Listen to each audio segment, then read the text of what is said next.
नमस्कार, स्वागत है आपका। मेरा नाम है विपिन विभाग। मेरे साथ मेरे सहयोगी शादाब रिजवी। धन्यवाद सर। कुणाल कामरा ने एक बयान जारी कर साफ कहा है कि उन्होंने कुछ गलत नहीं किया है और वो माफ़ी भी नहीं मांगने वाले। इस बीच एक फ़ोन कॉल भी सामने आया है जिसमें एक शिवसेना समर्थक स्टैंड अप कॉमेडियन को धमकी दे रहा है। धमकी देने वाले इस कथित फ़ोन कॉल की रिकॉर्डिंग अब वायरल हो रही है।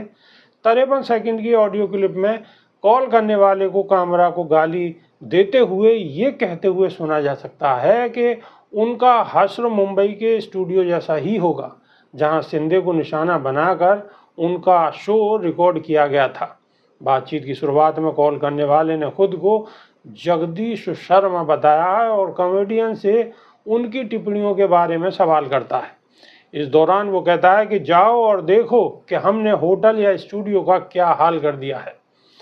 हम तुम्हें जहां भी पाएंगे तुम्हारा भी यही हश्र होगा।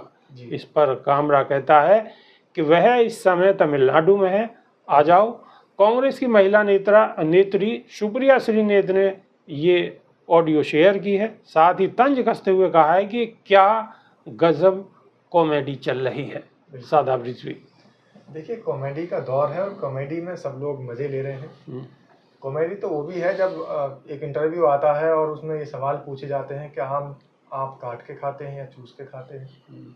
वो भी एक कॉमेडी का हिस्सा है, लेकिन उन पर कोई कार्रवाई नहीं होती।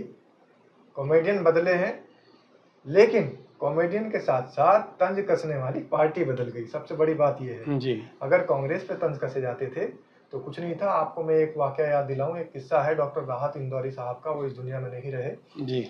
उन्होंने बताया था कि एक बार उन्होंने सरकार को चोर बोल दिया। उन्होंने एक मंच से, एक स्टेज से ये कह दिया कि सरकार चोर है। तो अगले दिन उनके घर पे पुलिस पहुंच गई। पुलिस ने कहा आपको हम गिरफ्तार करने आए हैं। कहने लगे क्यों, क्या आपने कहा है कि सरकार चोर है? तो उन्होंने कहा ठीक है, लेकिन मैंने ये तो नहीं कहा सरकार कौन सी चोर है, कहाँ की चोर है। हो सकता है मैंने कहा पाकिस्तान की सरकार चोर है, हो सकता है अफगानिस्तान की सरकार चोर है। तो कहने लगे अच्छा, हमें पागल समझ रखा है, हमें पता नहीं कहाँ की सरकार। तो ये किस्सा आजकल के टाइम में, यानी कि पुलिस वाले कहीं ना कहीं खुद ही गवाही दे रहे हैं कि हमें नहीं पता कि कहाँ की सरकार चोर है।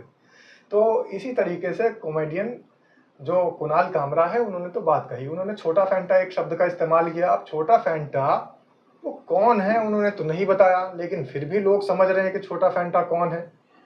लेकिन शादाब रिजवी आप ना बताएं छोटा फैंटा कौन है। मैं नहीं बता रहा हूँ, मैं तो एक बता रहा हूँ कि छोटा फैंटा उन्होंने कहा।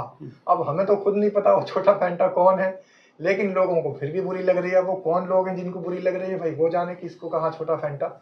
साथ ही एक चीज़ और भी है, जिस तरीके से ये बातें चली आ रही हैं कि कॉमेडियन को अपनी बात रखने की आज़ादी नहीं दी जा रही है, तो ये आज़ादी दी जा रही है। आप देखिए, जो गोदी मीडिया जिसको नाम दिया गया है, जो मीडिया के जो चैनल्स हैं, जो मेन स्ट्रीम मीडिया इस वक्त है। लेकिन शादाब रिजवी एक चीज़ मैं आपको बताऊं कि अब मीडिया को भी ये गोदी मीडिया नाम रख देते थे, तो वो नाम भी अब पुराना हो चुका है। अब इसका नया नामकरण होना चाहिए। चलिए, नया नामकरण आप कर दीजिए कोई सा। लेकिन मैं ये कह रहा हूँ कि जो गोदी मीडिया के अंदर, चैनल के अंदर, लश्कर मीडिया लश्कर मीडिया बोल दीजिए, और जो जिले इलाही हैं इस लश्कर के मालिक, उन जिले इलाही के सामने ही जो मीडिया के अंदर, इन चैनल्स के अंदर बहुत सारे ऐसे लोग जो कवि होते हैं, हास्य कवि होते हैं, उनको बुलाया जाता है और बाकायदा कांग्रेस के ऊपर प्रहार कराया जाता है। वो बिल्कुल पानी पी पी कर कांग्रेस को कोसते हैं और आराम से वो हास्य कवि के नाम पर वो नाटक चल रहे हैं, वो ड्रामे चल रहे हैं।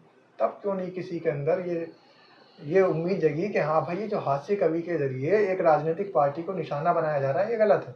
तब क्यों नहीं गलती नजर आई? अब अगर उसने इशारा कहीं और कर दिया, किसी और तरफ कर दिया, हालांकि हम नहीं जानते कौन छोटा फैंटा है या कौन आदमी, कौन कहाँ चाय वाला था, कैसा था, कैसे था, क्यों था।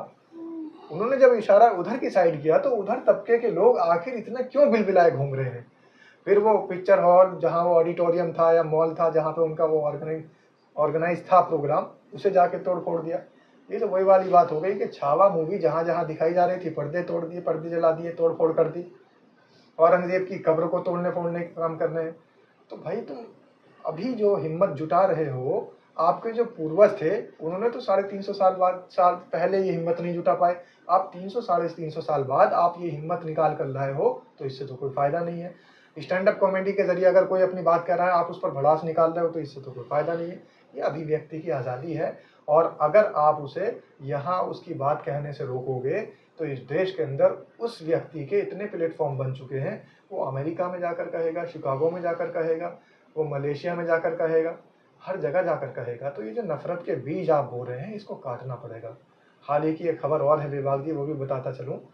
मलेशिया के अंदर 180 साल पुराना एक मंदिर, वो अब तोड़कर उसकी जगह मस्जिद बनाया जा रहा है।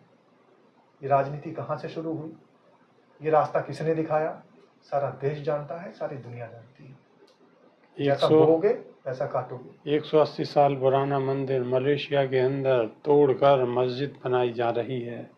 शुरुआत इधर से, अब उसका असर कहाँ कहाँ होगा ये समझना ज़रूरी है। तो अभी के लिए सिर्फ इतना ही। नई वीडियो में फिर रूबरू होंगे। बहुत बहुत शुक्रिया। नमस्कार। धन्यवाद।